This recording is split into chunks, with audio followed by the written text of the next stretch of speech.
প্রিয় দর্শক, একটা দুঃখজনক বিষয় আপনাদের সাথে শেয়ার করতে চাই। সেটি হচ্ছে আমাদের মাননীয় আইন উপদেষ্টা জনাব আসিফ নজরুল স্যারের একটা বক্তব্যকে ঘিরে। আমি আসিফ নজরুল সাহেবের একজন প্রাক্তন এবং জনপ্রিয় ভক্ত হিসেবে এইটা মেনে নিতে পাচ্ছি না। কি মেনে নিতে পাচ্ছি না সেটা আপনাদের সাথে শেয়ার করি। তিনি শেখ হাসিনার রিজিম সম্পর্কে একটা কথা বলেছেন, খুবই চমৎকার।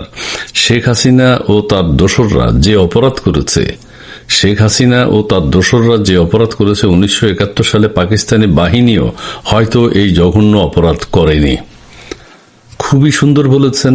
আমাদের আসিফ নজরুল স্যার যেটা বিশ্বাস করেন তিনি সেখান থেকেই সেই কথাটাই বলেছেন, অন্তর থেকে বলেছেন। আর উনি এই কথাটা যেখানে বলেছেন যে জুলাই আগস্টে যারা নিহত হয়েছে, যে হত্যাকাণ্ড হয়েছে, যে জঘন্য ঘটনা ঘটেছে, সেটাকে কেন্দ্র করে বলেছেন।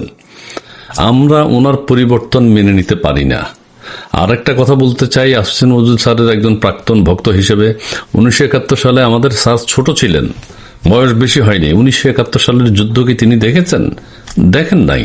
উনি 24-এর যুদ্ধ দেখেছেন। সো 71 সালকে 24-এর সাথে তুলনা করে 71কে খাটো করাটা ঠিকই আছে। উনি গত 15-16 বছর যাবৎ যেসব মিথ্যা কথা বলেছেন, অসত্য কথা বলেছেন, অসত্য তথ্য দিয়েছেন, সেগুলোর সাথে তার এই বক্তব্যের চমৎকার মিল। অথচ দেশের সাধারণ মানুষ কি আসিফ নজরুল স্যারের সমালোচনা করছে। আচ্ছা, আসিফ নজরুল স্যারের কাছে আমার একটা রিকোয়েস্ট, প্রাক্তন ভক্ত হিসেবে, আপনি এই দেশবাসীর সমালোচনাকে কেন্দ্র করে আপনি আপনার বক্তব্য কেন প্রত্যাহার করলেন? আপনি কেন দুঃখ প্রকাশ করলেন? আমরা আপনাকে নিয়ে বেঁচে থাকতে চাই। আমরা এখন কি নিয়ে বাঁচব? আপনি আপনার অবস্থানে অনড় থাকা উচিত ছিল। আপনার ভক্তদের এখন কি হবে?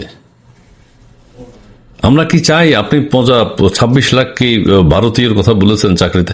আমরা তো সে জায়গায় অনড়। আপনি বলেছেন মন্ত্রী প্রধানমন্ত্রী হতে পারলে আপনি পাবলিক বাসে চলবেন। আপনি চমৎকার বলেছেন। আপনি বলেছেন আপনি কখনো যদি মন্ত্রী হন, উপদেষ্টা হন, হৃদয় দিয়ে কাজ করবেন। আপনি চমৎকার বলেছেন। আমরা সেগুলো নিয়েই তো বাঁচছি, আমরা সেগুলো নিয়ে তো বেঁচে আছি, সেগুলো নিয়ে আমরা গবেষণা করছি। এই সালা 16-17 বছর যাবৎ আপনি অনেক অসত্য কথা বলছেন, ঠিকই আছে। এবং বর্তমানে যে চমৎকার কথাটি বলেছেন দেশের স্বাধীনতা নিয়ে, এটাও ভালো বলেছেন। কিন্তু আপনি এই যে গুটি কয়েক মানুষের সমালোচনার কারণে আজকে কি বললেন, এখন কি বলছেন আপনি? আহা, আমরা ভক্ত হিসেবে এটা মেনে নিতে পারছি না। কি শেখ হাসিনার নৃশংসতার সঙ্গে পাকিস্তানি বাহিনীর নৃশংসতার তুলনা করা ঠিক হয়নি। এখন আপনার রানিং ভক্ত যারা আছে, আচ্ছা আমি হয়তো প্রাক্তন, কিন্তু রানিং ভক্ত যারা আছে তারা কি নিয়ে বাঁচবে? তারা কিভাবে চেহারা দেখাবে জনগণের সামনে? জনগণ তাদেরকে তো দূর দূর করবে এবং বলবে তোমাদের সাপ তো পরিবর্তন হয়ে গেছে, তোমাদের সাপ তো কথা থেকে সরে গেছে।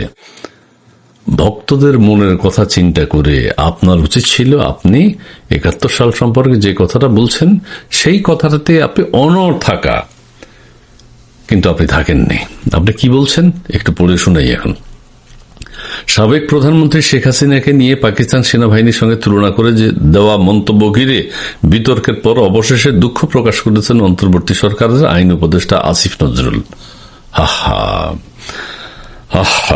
আসিফ নজরুল স্যারের মুখ থেকে দুঃখ প্রকাশ করাটা মানায় না, মেনে নিতে পাচ্ছি না। আমি প্রাক্তন হিসাবেও মেনে নিতে পাচ্ছি না। রানিং ভক্তদের কি অবস্থা, মনের কি অবস্থা সেটি বুঝতে হবে।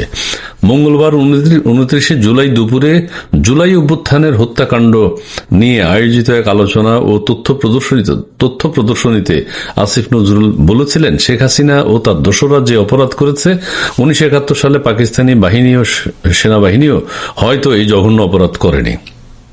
আহা, কি সুন্দর কথা, কত চমৎকার কথা। এটা নিয়ে আমরা বেঁচে থাকতে পারতাম, এটা নিয়ে আমরা আরো আগামী 3 মাস আলোচনা করতে পারতাম, এটা নিয়ে গবেষণা হতে পারত। এই বক্তব্য সামাজিক যোগাযোগ মাধ্যমে ব্যাপক সমালোচনার জন্ম দেয়। তো সমালোচনা হলে কি হয়েছে? আমরা সমালোচনার জবাব দিতাম, আমরা 71কে ডাউন করে দিতাম, আমরা 24কে নিয়ে মাথা উঁচু করে দাঁড়াতাম। কিন্তু আপনি আপনার অবস্থানে থাকতে পারলেন না। আচ্ছা ঠিক আছে, আরো কি বলছে? পরে সন্ধ্যা 7:31 নিজের ফেসবুক প্রোফাইলে দেওয়া এক পোস্টে আসিফ নজরুল বলেন, শেখ হাসিনার নৃশংসতার সঙ্গে পাকিস্তানি বাহিনীর নৃশংসতার তুলনা করা ঠিক হয়নি। আহা, আমাদের অবস্থানটা এখন কোথায়? আমরা কি শেখ হাসিনার নৃশংসতার সঙ্গে পাকিস্তানি বাহিনীর নৃশংসতার তুলনা করা ঠিক হয়নি? আহা, 24-এর যোদ্ধারা আপনার এই পরিবর্তন মেনে নেবে না। 24-এর যোদ্ধারা আপনাকে কোনোভাবেই আর গ্রহণ করতে পারবে না।